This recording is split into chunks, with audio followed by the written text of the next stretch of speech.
नवरात्रि की बहुत सारी शुभकामनाएं दोस्तों। राधे राधे। कैसे हैं आप सब लोग। आज के वीडियो में मैं शेयर करूंगी कि शाम के समय हमें पूजन कैसे करनी चाहिए। देखिए, सुबह का पूजन तो हमने कर लिया है, अब शाम का डेली पूजन हमें करनी है। तो क्या क्या ऐसा काम करें, क्या ना करें, चलिए शुरू करते हैं वीडियो। तो माता को हम बहुत भोग लगाते हैं, सुबह, दोपहर को, शाम को, अपनी अपनी इच्छा और सामर्थ्य के हिसाब से।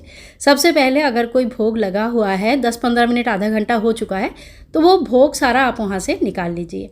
ठीक है, सूखा भोग होगा तो थोड़ी देर के लिए रख सकते हैं। और अगर कुछ घर में बना हुआ, जैसे रोटी, सब्जी, दाल चावल, जो भी भोग आपने लगाया, देखो अपनी अपनी श्रद्धा है, जो भी लगाया है 5 से 10 मिनट के अंदर अंदर सारे भोग हटा लेना चाहिए। और माता की पूजा के साथ साथ मंदिर की भी पूजा दिखाऊंगी, क्योंकि मंदिर की पूजा तो आवश्यक होता है।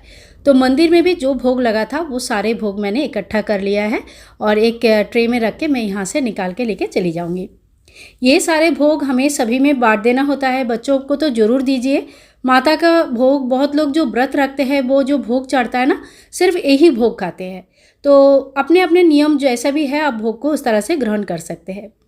इसके बाद देखिए, हम शुरू करेंगे संध्या आरती के लिए। तो दिया मैं 2 बार नहीं धोती हूँ, सवेरे एक ही बार धोती हूँ। तो सबसे पहले अपना मंदिर में दिया जला लीजिए, क्योंकि माता के सामने तो अखंड दीपक जल ही रहा है। ठीक है, तो मंदिर में दीपक जला दीजिए और धूप जला लीजिए। मंदिर में धूप दीप दिखा दीजिए। तो यानी कि कहने का मतलब यह है कि मंदिर का शाम का पूजा बिल्कुल उसी तरह से होगा जिस तरह से हम डेली करते हैं। इसके साथ आप चाहे तो शंख ध्वनि, घंटा ध्वनि, जैसे भी आपका नियम है उस तरह से आप पूजन कर लीजिए। माता लक्ष्मी को देखो, यहाँ पे मैंने दरबार लगाया है। कभी किसी दिन मैं आपको डिटेल्स में दिखाऊंगी, बहुत सुंदर लगता है। और सारी लक्ष्मी कारक वस्तुएं जो भी मेरे पास है, मैंने उन सभी चीज़ों का यहाँ पे दरबार में रखा है। इसके बाद देखिए, मंदिर को इस तरह से हमने धूप दीप कर दिया। पीछे के लाइट मैंने बंद कर दिया क्योंकि फ़ोटो नहीं आ रही थी करके, और बहुत ब्लिंक करता है। और यहाँ हम हमारे गोपाल जी और हमारे राधा रानी बैठे हैं। तो इनको भी बहुत प्यारे प्यारे ड्रेस पहनाया है। और इसके बाद देखो, हम माता रानी की आरती की तैयारी करेंगे और इनकी धूप दीप की तैयारी करेंगे। ठीक है, धूप के लिए गीला धूप मैं यूज़ करती हूँ। दोनों जगह पे अलग अलग धूप लगाती हूँ, मंदिर में और चौकी में, दोनों जगह पे अलग अलग मैं धूप लगाती हूँ। और एक चीज़ देखिए, ध्यान रखें कि शाम को आपको तुलसी माता को ज़रूर धूप दीप दिखानी है।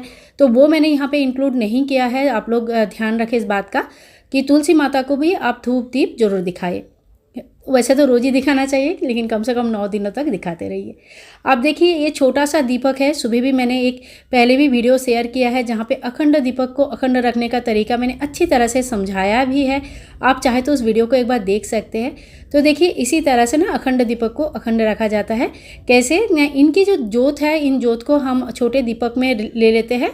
और छोटे दीपक में लेने के बाद हम उस जोत को, अगर बाई चांस हमारा अखंड दीपक बुझ भी जाता है ना, तो हम जो जोत छोटे दीपक में जलाया है उसी से दोबारा प्रज्वलित कर लेते हैं।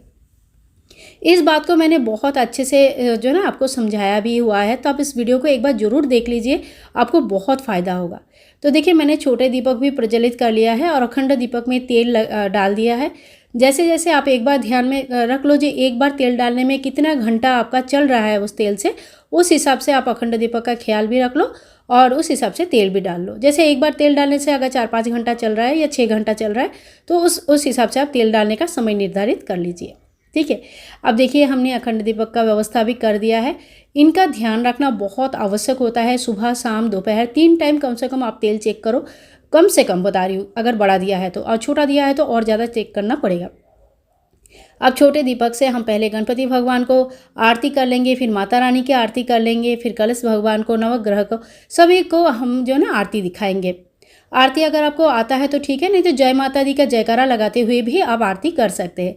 आजकल बहुत सभी लोग व्यस्त हो गए हैं, किसी के पास भी ज़्यादा समय नहीं होता है। तो बिल्कुल सरल पद्धति चाहिए सबको कि हाँ, माता की पूजा भी हो जाए और हमारे किसी काम में व्याघात भी ना होए, क्योंकि सभी काम इम्पोर्टेंट हो गए आज के डेट में, कोई भी चीज़ छोड़ नहीं सकते।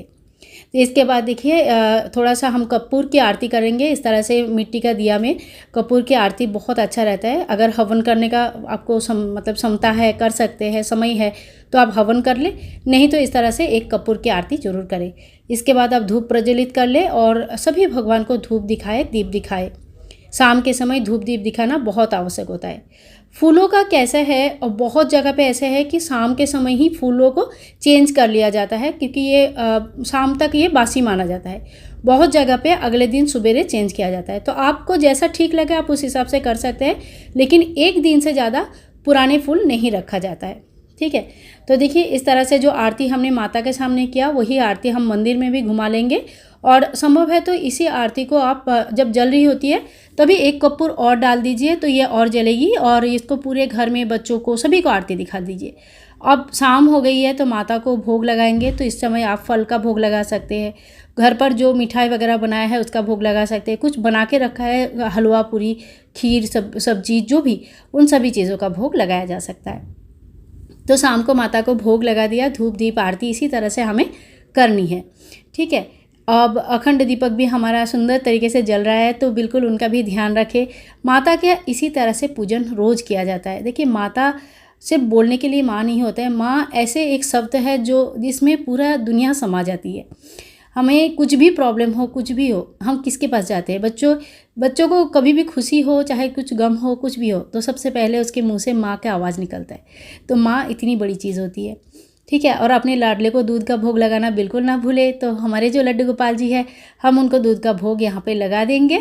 और आप भी शाम को गोपाल जी को जो भी भोग लगाते हैं शाम का नियम चेंज मत कीजिए। उनको अगर माखन मिश्री फल वगैरह कुछ भी बनाते हैं घर पे, अगर लड्डू मिठाई आए हैं तो उन सभी चीज़ों का जो भी आपके घर में नियम है उस हिसाब से लड्डू गोपाल जी को शाम का भोग जरूर लगा दीजिए।